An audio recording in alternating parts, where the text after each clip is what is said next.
যিটো mission healthy India এইটো আমি পূৰণ কৰিব নোৱাৰিম। তাৰ কাৰণে তেখেতে কিছু এগ্ৰিকালচাৰ সাইণ্টিষ্টৰ লগত লগ হৈ কিনে আৰম্ভ কৰিল মিছন অৰ্গেনিক ইণ্ডিয়া, যৰ জৰিয়তে আমি কি কৰিলো, আমি খোৱা খাদ্যখিনি এইখিনি যদি আমি বিষমুক্ত বা কেমিকেল ফ্ৰী কৰিব পাৰো, তেতিয়াহ'লে আমাৰ কি হ'ব, বেমাৰ আজাৰ হোৱাৰ চান্সটো বহুত কমি যাব, আমি নিৰোগী হৈ থাকিব পাৰিম। তাৰ কাৰণে আমি এগ্ৰিকালচাৰ সেক্টৰত কাম কৰিলো। ইয়াৰ যোনটো মাছ মাংস এই ধৰণৰ বস্তু খোৱাৰ অভ্যাস আমাৰ আছে, বা আমি গৰুৰ গাখীৰ খাওঁ, মুৰ্গীৰ কণী খাওঁ বা মাংস খাওঁ, এই বিভিন্ন ধৰণৰ বস্তু আমি যিবিলাক খাই আছো, এইবিলাকতো যদি কেমিকেল প্ৰচেছ হয়, তেতিয়াহ'লে আমাৰ শৰীৰ আকৌ বেমাৰ হ'ব লগা হ'ব পাৰে। কাৰণ সেই গৰুটো যদি আমি কেমিকেল যুক্ত খাদ্য খাওঁ বা সাপ্লিমেন্ট খাওঁ, সেই গাখীৰত কি আহিব, সেই কেমিকেল বিলাক মিক্স হৈ আহিব, যাৰ কাৰণে আজিৰ ভিতৰত আগতে যেনেকে গাখীৰ খালে এটা বাচ্চা বা এজন মানুহে যেনেকে গাত বল পাইছিল, এতিয়া বেছি গাখীৰ খাবই নোৱাৰে, কাৰণ এইটো কেমিকেল যুক্ত হৈ গৈছে। ঠিক তেনেকে আজি মুৰ্গী যিটো ব্ৰইলাৰ ফাৰ্ম, আমি ওচৰত যাব নোৱাৰো, এনেকুৱা দুৰ্গন্ধ, তাত বিভিন্ন ধৰণৰ কেমিকেল আৰ্টিফিচিয়েল ফুড ব্যৱহাৰ কৰা হয়, যিবিলাক খোৱাৰ কাৰণে আমাৰ সেই মাংস আমাৰ শৰীৰত বহুত বেমাৰ আজাৰ আহি আছে। তেনেকুৱাকে গাহৰি পালন কৰা হয়, গাহৰিৰ ক্ষেত্ৰতো যদি আমি বহুত বেছি কেমিকেল যুক্ত তাতে ফিড দিওঁ বা সাপ্লিমেন্ট দিওঁ, তেতিয়াহ'লে তাৰ পৰা যিখিনি আমাৰ যিবিলাক মানুহে গাহৰি মাংসটো কনজিউম কৰে, তেওঁলোকৰ বেমাৰ আজাৰ হোৱাৰ সম্ভাৱনাটো বহুত বেছি হৈ যাব।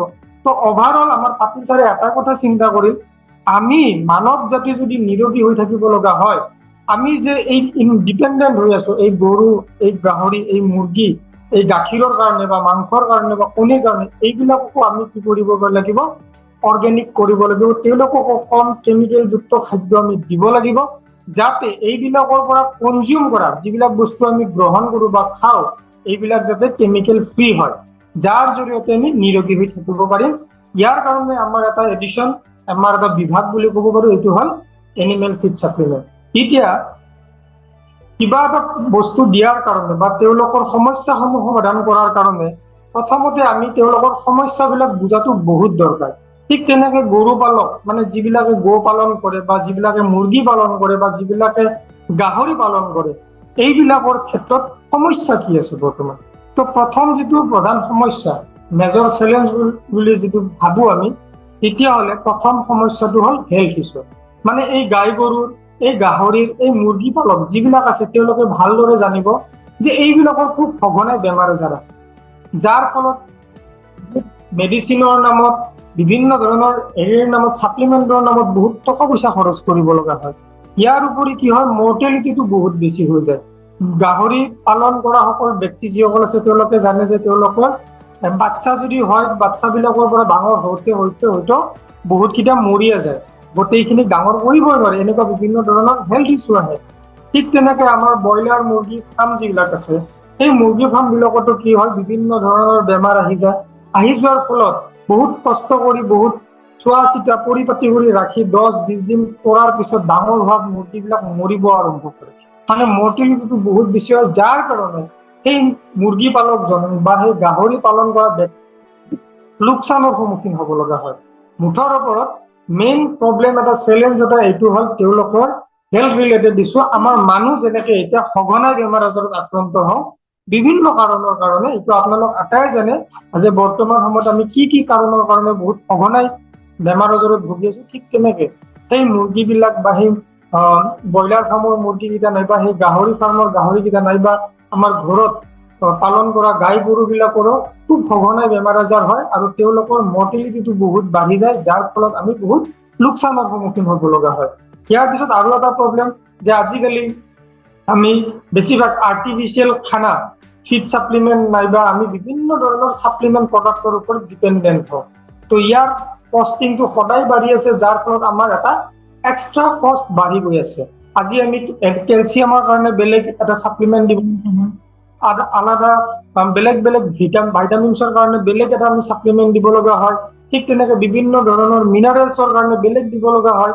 তেনেকুৱাকে আমাৰ মুৰ্গী ফাৰ্মত হওক, গাই গৰুৰ ক্ষেত্ৰত হওক বা ছাগলীৰ ক্ষেত্ৰত হওক, বা আমি বিভিন্ন ক্ষেত্ৰত গাহৰি ফাৰ্মত হওক, কি হয়, এনেকুৱা বিভিন্ন ধৰণৰ আমি সাপ্লিমেন্ট বা তেওঁলোকৰ যিটো খানা, এইবিলাকৰ আমি বহুত বেছি খৰচা কৰিব লগা হয়। ইও এটা বৰ্তমানত মীন পালন বা মুৰ্গী পালন নাইবা গাহৰি পালনৰ ক্ষেত্ৰত ই এটা চেলেঞ্জ বা এটা দিক্কত বা এটা প্ৰব্লেম বুলি আমি ধৰিব পাৰোঁ। ইয়াৰ পিছত এটা প্ৰব্লেম খুব দেখা পোৱা যায় বৰ্তমান গাহৰিৰ ক্ষেত্ৰত, এইটো হ'ল যে ইনফাৰ্টিলিটি, মানে প্ৰজনন ক্ষমতাটো বহুত কম। আগৰ দিনত গাই গৰুবিলাকৰ খুব সঘনাই কনচেপ্ট হৈছিল, যিটো আমাৰ গাঁৱলীয়া ভাষাত হিট অহা বুলি কওঁ বা কনচেপ্ট হোৱা বুলি কওঁ।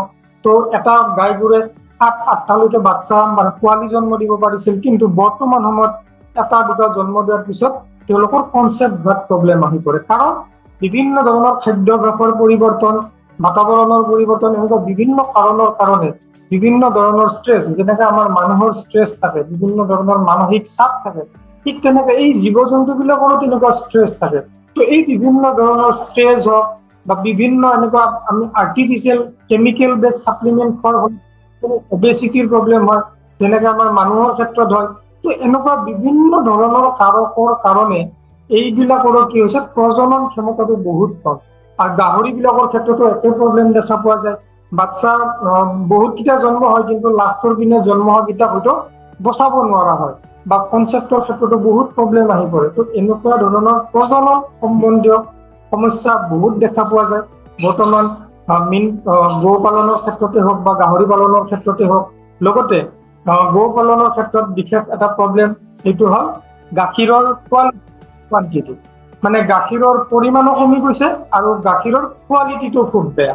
আগৰ দিনত মই অলপ আগতে কোৱাৰ নিচিনাকে যে আগতে আমি গাখীৰ যেতিয়া খাইছিলোঁ গাত এনাৰ্জি পাইছিলোঁ, কাৰণ তাতে ভাইটামিনছ আছিল, মিনাৰেলছ আছিল, বিভিন্ন ধৰণৰ প্ৰটিন আছিল। কিন্তু এতিয়া তাতে এইবিলাকৰ মাত্ৰাটো কমি গৈছে। কিহৰ মাত্ৰা? ভাইটামিন, মিনাৰেলছ, প্ৰটিনৰ মাত্ৰাটো কমি গৈছে। তাতে বিভিন্ন ধৰণৰ কেমিকেল ৰেচিডিউ বেছিকৈ আছে, যাৰ কাৰণে গাখীৰটো আমি বেছি খাব নোৱাৰোঁ। অকণমান বেছি খাই দিলে আমাৰ ডায়েৰিয়া, পেটৰ বিষ, এনেকুৱা বিভিন্ন ধৰণৰ সমস্যা হ'ব পাৰে, বা আমি গাখীৰ বেছি ওলাব নোৱাৰোঁ। তো এই ধৰণৰ সমস্যা আমাৰ বৰ্তমান গো পালনৰ ক্ষেত্ৰত বা মুৰ্গীৰ ক্ষেত্ৰত আমাৰ মৰ্টেলিটি বহুত বেছি, বেমাৰ আজাৰ খুব সঘনাই লাগে, ৱেটটো ভালকৈ নাহে। ঠিক তেনেকৈ গাহৰি পালনৰ ক্ষেত্ৰতো আমি এনেকুৱা ধৰণৰ সমস্যা দেখা পাওঁ, কনচেপ্টৰ প্ৰব্লেম, বিভিন্ন ধৰণৰ বেমাৰ আজাৰ, বা দানা পানী বা ছাপ্লিমেণ্ট খোৱাৰ নামত বহুত খৰচ। তো এই বিভিন্ন ধৰণৰ সমস্যা আমি দেখা পাই আছোঁ। আৰু এই আটাইবিলাক সমস্যা, যিখিনি সমস্যা আমি আলোচনা কৰিলোঁ, গো পালনৰ ক্ষেত্ৰতে হওক, মুৰ্গী পালনৰ ক্ষেত্ৰতে হওক, নাইবা গাহৰি পালনৰ ক্ষেত্ৰতে হওক, বা অন্যান্য আমাৰ ঘৰচীয়া জীৱ জন্তুৰ ক্ষেত্ৰতে হওক, এই সমস্যাখিনি সমাধানৰ কাৰণে আমাৰ ধনঞ্জয়ৰ অদ্ভুত আৱিষ্কাৰ প্ৰডাক্ট, এইটো হ'ল Cattle Rich. Cattle Rich powder ফৰ্মতো পাব, লিকুইড ফৰ্মতো পাব, দুটা উপলব্ধ। যাৰ যেনেকে দৰকাৰ বা যাৰ যেনেকে সুবিধা মানে ল'ব বিচাৰে, তেনেকুৱাকে আমি এইটো উলট পালট কৰি ব্যৱহাৰ কৰিব পাৰোঁ। ইয়াত কোনো ধৰা বন্ধা নাই যে কেটেল ৰিচ পাউডাৰটো অকল গাই গৰু বা গাহৰিৰ কাৰণে, কেটেল ৰিচ লিকুইডটো খালি কেৱল মুৰ্গীৰ কাৰণে, তেনেকুৱা কোনো নহয়। সাধাৰণতে দেখা পোৱা যায় মুৰ্গীবিলাকত পানীৰ লগত লিকুইডটো মিহলি কৰি দিলে সুবিধা হয়। তাৰ কাৰণে এইটো আমি মুৰ্গী ফাৰ্মবিলাকত বা মুৰ্গী, হাঁহ, পাৰ এইবিলাকৰ ক্ষেত্ৰত ব্যৱহাৰ কৰোঁ। কেটেল ৰিচ পাউডাৰটো দানাৰ লগত মিহলি কৰি গাই গৰুক বা গাহৰিক বা ছাগলীক দিব পৰা যায়, গতিকে এইটো তেনেকুৱাকৈ ব্যৱহাৰ কৰোঁ। কিন্তু এইটো ভাইছে ভাৰ্চা বুলি যিটো কোৱা হয়, উলট পালট কৰি ব্যৱহাৰ কৰিব পাৰোঁ, তাত কোনো ব্যতিক্ৰম নহ'ব, একেধৰণৰ ৰিজাল্টেই পোৱা যাব। তো যিয়ে নহওক, এনেকুৱাকৈ কেটেল ৰিচ বনোৱা দিছে, যিটো আমাৰ কেটেল ৰিচ পাউডাৰ আমি আলোচনা কৰোঁ। কেটেল ৰিচ পাউডাৰ সম্পূৰ্ণভাৱে আমি আটাই জানো কেমিকেল ফ্ৰী হয়, 100% অৰ্গেনিক, কেমিকেল ফ্ৰী এটা ফিড ছাপ্লিমেণ্ট, মানে ই কোনো ধৰণৰ বেমাৰ আজাৰৰ মেডিচিন নহয়। কিন্তু কেটেল ৰিচ পাউডাৰ এনেকুৱা এটা ছাপ্লিমেণ্ট প্ৰডাক্ট হয় আমাৰ এই জীৱ জন্তু বা পশু পক্ষীৰ কাৰণে, যিটো আমি যদি ৰেগুলাৰ তেওঁলোকক দিব পাৰোঁ, তেতিয়াহ'লে তেওঁলোকৰ শৰীৰৰ দৰকাৰী যিমানখিনি নিউট্ৰিশ্যনৰ দৰকাৰ, এই নিউট্ৰিশ্যন তেওঁলোকে উপযুক্ত পৰিমাণত পাব, যাৰ জৰিয়তে আমাৰ এই গাই গৰু বা এই গাহৰি বা এই মুৰ্গী, এইবিলাকৰ শৰীৰটো আমি ভালকৈ ৰাখিব পাৰিম, নিৰোগী কৰি ৰাখিব পাৰিম, বেমাৰ আজাৰৰ পৰা দূৰত ৰাখিব পাৰিম, মৰ্টেলিটিটো কম কৰিব পাৰিম, আৰু বিভিন্ন ধৰণৰ সমস্যাসমূহ আমি কম কৰিব পাৰিম। তো তেনেকুৱাকৈ কেটেল ৰিচ, ইয়াত কি কি আছে কেটেল ৰিচ পাউডাৰত? ইয়াত মেইনলি যিটো ইয়াৰ উপাদান, এইটো হ'ল ফালভিক এচিড। ইয়াৰ উপৰিও এল-লাইচিন বুলি এটা বস্তু আছে, টাৰ্মাৰিক মানে আমাৰ হালধি। ঠিক তেনেকৈ ইয়াতে calcium, zinc, copper, potassium, magnesium, phosphorus, sodium chloride, আটাইকেইটা দৰকাৰী মিনাৰেলছ মুঠৰ ওপৰত এটা জীৱ জন্তু নাইবা এটা পশু পক্ষী যিমানখিনি নিউট্ৰিশ্যনৰ দিনটোত দৰকাৰ আটাইখিনি নিউট্ৰিশ্যন দিব পৰাকে আটাইখিনি উপাদান 100% অৰ্গেনিক নেচাৰেল ইয়াতে আছে। তো এইখিনি আমাৰ মেইন উপাদান যিখিনি 100% নেচাৰেলত আছে, কেমিকেল ফ্ৰী ভাবত আছে। তো এইটো দিয়াৰ বিনিময়ত কি লাভ হ'ব পাৰে, কাৰণ ইয়াতে কি আছে, ফালভিক এচিড আছে। তো ফালভিক এচিডৰ ক্ষেত্ৰত ফালভিক এচিডে কিহত হেল্প কৰিব, তাক হজম শক্তিত সহায় কৰিব। সেই জীৱ জন্তুটোক আমি জাকি দিওঁ, গাহৰিক দিওঁ বা গাই গৰুক দিওঁ বা ছাগলীক দিওঁ, তেওঁলোকক কি কৰিব, হজম শক্তিটো ভাল কৰিব। যেতিয়া ভাল হ'ব তেওঁলোকে খোৱা খাদ্যখিনি ভালদৰে যেতিয়া পাচন হ'ব, এইবিলাক গাত লাগিব আৰু অদৰকাৰী বস্তুখিনি কি হ'ব, বাহিৰ হৈ যোৱাত সহায় আৰু হজম গোটেই ডাইজেশ্যন চিষ্টেমটো ভাল হৈ গ'ল। সেলুলাৰ হেল্থ মানে কি হয়, বডিৰ যিটো সেলৰ হাইড্ৰেশ্যন কোৱালিটি, এই বস্তুটো বহুত ইম্প্ৰুভ হয়। হাইড্ৰেশ্যনটো বেলেঞ্চ কৰি ৰাখে, মিনাৰেল লেভেলছটো বেলেঞ্চ কৰি ৰাখিব। ইয়াৰ ফলত আমি কি এটা ৰিজাল্ট ল'ব পাৰোঁ, আপোনালোকে যিবিলাকে দিছে বিভিন্ন ধৰণৰ ফাৰ্মাৰ হওক বা নিজৰ ঘৰতে ব্যৱহাৰ কৰিছে গাই গৰুৰ ক্ষেত্ৰত বা গাহৰিৰ ক্ষেত্ৰত, তো দেখিব যে এসপ্তাহ মানৰ পিছতে এই গাই গৰুটোৰ বা ছাগলীজনীৰ বা গাহৰিটোৰ কি হয়, বডিৰ কালাৰটো খুব উজ্জ্বল লাগে, খুব চিকচিকীয়া লাগে, খুব ধুনীয়া দেখা হয়। কিয়? কাৰণ এই যিটো বডিৰ হাইড্ৰেশ্যনটো এইটো মেইনটেইন কৰি ৰাখে, মিনাৰেল লেভেলৰ যিটো বেলেঞ্চ এইটো বেলেঞ্চ কৰি ৰাখে, যাৰ কাৰণে তেওঁলোকৰ গাৰ কালাৰ, বডি কালাৰ এইখিনি খুব চিকচিকীয়া দেখা হয়, উজ্জ্বলতা দেখা হয়। কাৰণ ইয়াত ফালভিক এচিডে এই আমাক হেল্পটো কৰিব। ইয়াৰ উপৰি ব্ৰেইন ডেভেলপমেণ্টৰ কাৰণে বা এনাৰ্জি ৰখাৰ কাৰণে খুব সহায়ক হয়। বিভিন্ন ধৰণৰ মই যে অলপ আগতে কৈছিলোঁ ষ্ট্ৰেছ আছে, গাই গৰুৰ ক্ষেত্ৰত হওক বা গাহৰিৰ হওক, জীৱ জন্তুৰো ষ্ট্ৰেছ আছে, এই ষ্ট্ৰেছ লেভেলটো কম কৰাত সহায় কৰে, যাৰ ফলত তেওঁলোকৰ কি হ'ব, বডিটো ভালে থাকিব, বেমাৰ আজাৰৰ পৰা দূৰত থাকিব। FCRটো খুব ইম্প্ৰুভ হয়, মানে ফুড কনভাৰ্চন ৰেচিঅ', মানে যিমানখিনি খাব ইমানখিনি তেওঁলোকৰ বডিয়ে ল'ব, অনৰ্থক বহুত মানে খাদ্য খুৱাব লগা নহয়। যেতিয়া আমাৰ হজম শক্তিটো ভাল নাথাকে, বাকী বিভিন্ন ধৰণৰ বস্তু খেলি মেলি থাকে, তেতিয়া বহুত বেছি খুৱাই দিয়াৰ পিছতো বডিয়ে তাক এবজৰ্ব কৰিব নোৱাৰে, যাৰ ফলত আমাৰ অযথা বহুত খৰচা হয়। কিন্তু FCRটো ইম্প্ৰুভ হ'ব যেতিয়া তাৰ হজম শক্তি ভাল হ'ল, তাৰ শৰীৰে যিমানখিনি খাব সিমানখিনি কামত আহিব, গতিকে অদৰকাৰীভাৱে সি নাখাব, যেতিয়া কি হ'ব, তো তেনেকুৱাকে আমাৰ অভাৰঅল ইমিউনিটিটো বুষ্ট হ'ব, ইমিউনিটি চিষ্টেমটো খুব ভাল হ'ব। লগতে প্ৰেগনেঞ্চিৰ প্ৰব্লেম যিমানখিনি দেখা পোৱা যায় গাই গৰুৰ ক্ষেত্ৰত হওক বা বিভিন্ন জীৱ জন্তুৰ ক্ষেত্ৰত হওক, এই ফালভিক এচিডৰ কাৰণে প্ৰেগনেঞ্চিৰ ক্ষেত্ৰত হ'ব পৰা বিভিন্ন ধৰণৰ সমস্যাসমূহ নাইকিয়া হ'ব, যাৰ ফলত কনচেপ্টটো খুব ভালকে হ'ব। আৰু ইয়াৰ পিছত যিবিলাক দুধাৰু জীৱ আছে, মানে যিবিলাকৰ পৰা গাখীৰ লোৱা হয়, এইবিলাকৰ ক্ষেত্ৰত সেই গাখীৰৰ ফেট আৰু SNF পাৰ্চেণ্টেজটো খুব বাঢ়ি যায়, মানে গাখীৰৰ অভাৰঅল কোৱালিটিটো বৃদ্ধি হোৱাত বহুতখিনি আমাক সহায় কৰিব পাৰে। তো তেনেকুৱাকে ফালভিক এচিডৰ ফলত হজম শক্তি ভাল হ'ব, ব্ৰেইনৰ হেল্থ ভালে ৰাখিব, ষ্ট্ৰেছৰ পৰা দূৰত ৰাখিব, ফুড কনভাৰ্চন ৰেচিঅ'টো খুব ভাল হ'ব, প্ৰেগনেঞ্চি ৰিলেটেড প্ৰব্লেমবিলাক সমাধান হ'ব, গাখীৰৰ SNF TNF বৃদ্ধি কৰাৰ কাৰণে সহায় কৰিব। ইয়াৰ পিছত ইয়াতে কি আছে, ইয়াত থকা জিংকৰ কাৰণে ফাৰ্টিলিটিৰ ক্ষেত্ৰত খুব সহায়ক হ'ব। লগতে মিল্ক প্ৰডাকশ্যনত বহুত সহায় কৰে। লগতে তেওঁলোকৰ বিভিন্ন ধৰণৰ কটা চিঙা এইবিলাক উণ্ড হিলিঙৰ ক্ষেত্ৰত জিংক খুব দৰকাৰী এটা মিনাৰেলছ হয়। ঠিক তেনেকৈ কেলছিয়াম, আমি জানো কেলছিয়াম তেওঁলোকৰ কি বুলি কয়, বন হেল্থৰ কাৰণে বহুত দৰকাৰ।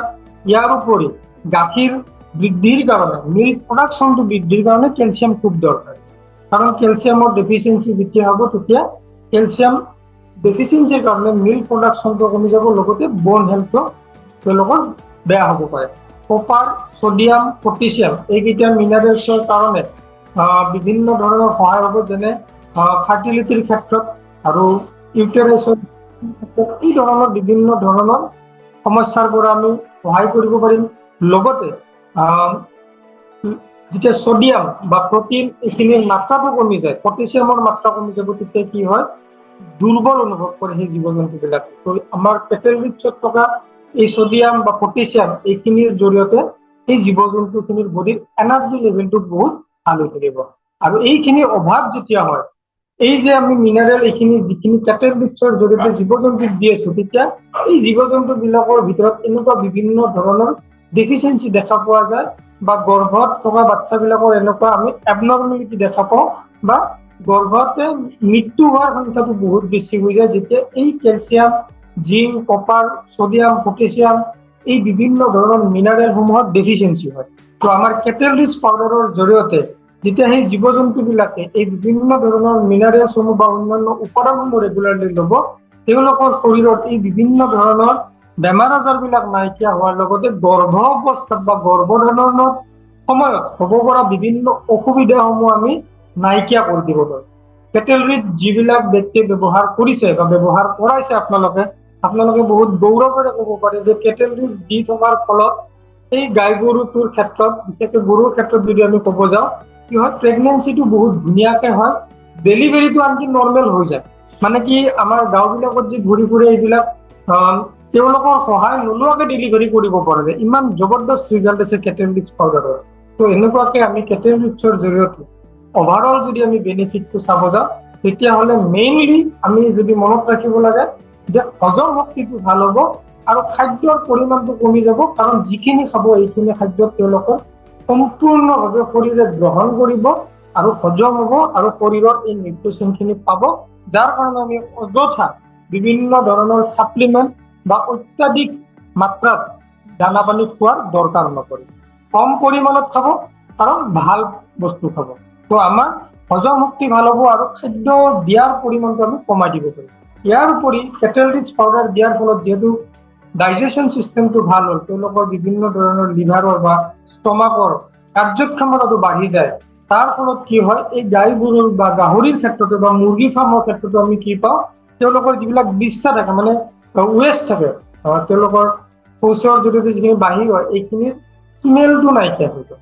আৰু ইয়াৰ ফলত কি সুবিধা লাভ কৰিব পাৰি, গাই গৰু বা গোহালিত বা গাহৰি ফাৰ্ম এখনত বা আমাৰ মুৰ্গী ফাৰ্ম এখনত বেমাৰ আজাৰ হোৱাৰ মেইন এটা কাৰণ হ'ল তেওঁলোকৰ এই বিষ্ঠা, মানে তেওঁলোকৰ শৌচৰ দুৰ্গন্ধটোৰ কাৰণে। কাৰণ এই দুৰ্গন্ধটো কি কৰে, বিভিন্ন ধৰণৰ পোক পতংগক মানে কি হেৰি কৰে, আকৰ্ষিত কৰে, আৰু এইবিলাকে এখন ফাৰ্মৰ পৰা আন এখন ফাৰ্মলৈকে বিভিন্ন ধৰণৰ বেক্টেৰিয়া, ভাইৰাছবিলাক কঢ়িয়াই লৈ যায় আৰু তাৰ দ্বাৰা বেমাৰবিলাক সিঁচৰিত হৈ পৰে। এখনৰ পৰা আন এখনলৈকে যায়, এজনৰ পৰা আন এটালৈ যায়, তেনেকুৱাকে এই ৰোগ সংক্ৰমণ হোৱাৰ চান্সটো বহুত বেছি থাকে। কিন্তু যদি আমাৰ ফাৰ্মখন, আমাৰ গোহালিটোৰ পৰা যদি এই দুৰ্গন্ধখিনি নাইকিয়া হৈ যায়, তেতিয়া সেই পোক পৰুৱা বা কীট পতংগবিলাক নাহিব আৰু এইবিলাকে বিভিন্ন ধৰণৰ আমাৰ শৰীৰত ৰোগ সৃষ্টি কৰিব পাৰে আমাৰ জীৱ জন্তুখিনিৰ, এই বেমাৰ আজাৰবিলাক নোহোৱা হৈ যাব। তো এইটো এটা বহুত জবৰদস্ত ৰিজাল্ট কেটেল ৰিচ পাউডাৰৰ।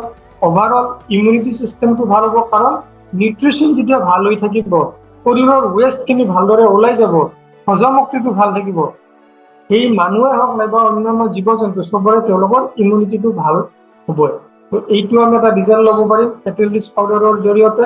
লগতে ফাৰ্টিলিটিটো বাঢ়িব, কাৰণ ইয়াত এনেকুৱা ধৰণৰ উপাদান আছে, অলপ আগতে আমি আলোচনা কৰিলোঁ। তো এইবিলাকৰ জৰিয়তে কনচেপ্টৰ ক্ষেত্ৰত যিবিলাক সমস্যা থাকে বা প্ৰেগনেঞ্চিৰ সময়ত যিমানখিনি কমপ্লিকেশ্যন দেখা পোৱা যায়, আটাইখিনি বস্তু আমি নোহোৱা কৰিব পাৰিম। আৰু লগতে যিবিলাক গাখীৰ দিয়া জীৱ জন্তু, এইবিলাকৰ ক্ষেত্ৰত গাখীৰৰ পৰিমাণটো বৃদ্ধি হোৱা দেখা পোৱা যায়। এনেকুৱা ৰিজাল্ট আমাৰ লগত বহুত আছে। আৰু লগতে গাখীৰৰ SNF আৰু ফেটছ এইটো যিমানখিনি দৰকাৰ ইমানখিনি মাত্ৰাত দিব পৰা যায়, যাৰ ফলত গাখীৰৰ কোৱালিটিটো বহুত ইম্প্ৰুভ হয়, যাৰ ফলত সেই গৌপালকজনে সেই গাখীৰৰ অকণমান দাম বেছিকৈ পায়। তো তেনেকুৱা ৰিজাল্ট আমাৰ লগত সদায় মিটিঙত থাকে, জুম মিটিঙত থাকে। আমাৰ কানন কলিতা বাইদেউ বা বাছেৰ আলী ছাৰো বহুত ব্যক্তিক দিছে, তেনেকুৱাকে হয়তো আপোনালোকেও বহুতখিনিক দিছে। তো এইখিনি ৰিজাল্ট আমি অলৰেডি পোৱা ৰিজাল্ট, এইখিনি ৰিজাল্ট কোনো ইয়াতে আমাক ক'ব নোৱাৰে যে এইটো ৰিজাল্ট মই পোৱা নাই। প্ৰত্যেকটো ৰিজাল্টে আমাৰ মাজত আছে। তো আমাৰ এটাই কাম, এই অকণমান ভালদৰে জানি বুজি আমি যিমান মানুহক শ্বেয়াৰ কৰিব লাগে। তো এইটো হ'ল আমাৰ কেটেল ৰিচ পাউডাৰ। ইয়াৰ দিয়াৰ পৰিমাণটো কেনেকুৱা হয়, আমি ডেইলি দিব লাগে, যিকোনো দানা পানীৰ লগত মিহলি কৰি হওক বা পানীৰ লগত মিহলি কৰি হওক, ডাইৰেক্ট মুখত দি কিনে হওক, মুঠৰ ওপৰত সেই জীৱটোৰ বা জন্তুটোৰ বা পশু পক্ষীটোৰ পেটত যাব লাগিব, এইখিনি অকণমান গুৰুত্ব সহকাৰে দিলে হ'ল।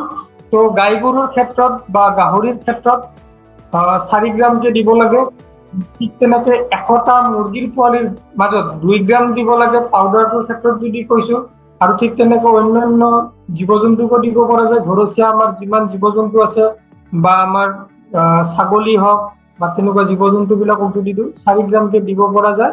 আৰু অন্যান্য যিবিলাক আজিকালি এইটো বহুত মানুহে কৰে, ঘৰুৱা যিবিলাক জীৱ-জন্তু পালন কৰে এইবিলাককো দিব পৰা যায়, তেওঁলোকক 2 গ্ৰামকে দিলে যথেষ্ট। মুঠৰ চব ধৰণৰ জীৱ-জন্তুকে দিব পৰা যায়। বিশেষকৈ গাই গৰুৰ ক্ষেত্ৰত আমি 4 গ্ৰাম দিব লাগে, আৰু এইটো দিনটোত 2 বাৰ দিব লাগে, ৰাতিপুৱা এবাৰ গধূলি এবাৰ। আৰু এইখিনি যদি ৰেগুলাৰ দি থাকো তেতিয়াহ'লে সেই জীৱ-জন্তুটো বা পশু পক্ষীটোৰ শৰীৰত যিমানখিনি নিউট্ৰিশ্যনৰ দৰকাৰ আটাইখিনি বহুত ধুনীয়াকে পাব, যাৰ ফলত তেওঁলোকৰ হজম শক্তি ভাল, তেওঁলোকৰ শৌচ পেচাবৰ গোন্ধ নাইকিয়া হ'ব, যাৰ ফলত বেমাৰ আজাৰৰ পৰা দূৰত থাকিব পাৰিব, ইমিউনিটি চিষ্টেমটো ইম্প্ৰুভ হ'ব, ফাৰ্টিলিটিৰ ক্ষেত্ৰত প্ৰেগনেঞ্চিৰ ক্ষেত্ৰত বহুত সহায়ক কৰিব, গাখীৰ দিয়া জীৱ-জন্তুবিলাকৰ গাখীৰৰ পৰিমাণ বাঢ়িব, আৰু গাখীৰৰ কোৱালিটিটো বহুত জবৰদস্ত হ'ব। তো এইটো এটা জবৰদস্ত প্ৰডাক্ট। ইয়াৰ পিছত এই একেটাই প্ৰডাক্ট আমাৰ এইটো হ'ল কেটেল ৰিচ লিকুইড, এইটো লিকুইড ফৰ্মত আছে, আৰু এইটো আমি যিমান আমাৰ পক্ষী আছে, মুৰ্গী হওক, হাঁহ হওক, পাৰ হওক, এইবিলাকক আমি দিব পাৰোঁ। সম্পূৰ্ণভাৱে নেচাৰেল এটা মানে কি ছাপ্লিমেণ্ট হয় এই বিভিন্ন ধৰণৰ পল্ট্ৰি বাৰ্ডছৰ কাৰণে, য'ত এই একেখিনি বস্তুৱে আছে। হালধি, humic, L lysine, turmeric, calcium, zinc, copper, potassium, magnesium, phosphorus, মুঠৰ ওপৰত যিমানখিনি নিউট্ৰিশ্যনৰ দৰকাৰ আটাইখিনি নিউট্ৰিশ্যন আছে, যিমানখিনি দৰকাৰ গোটেইখিনি তেনেকুৱা কম্পজিশ্যনত আছে, 100% নেচাৰেলত আছে।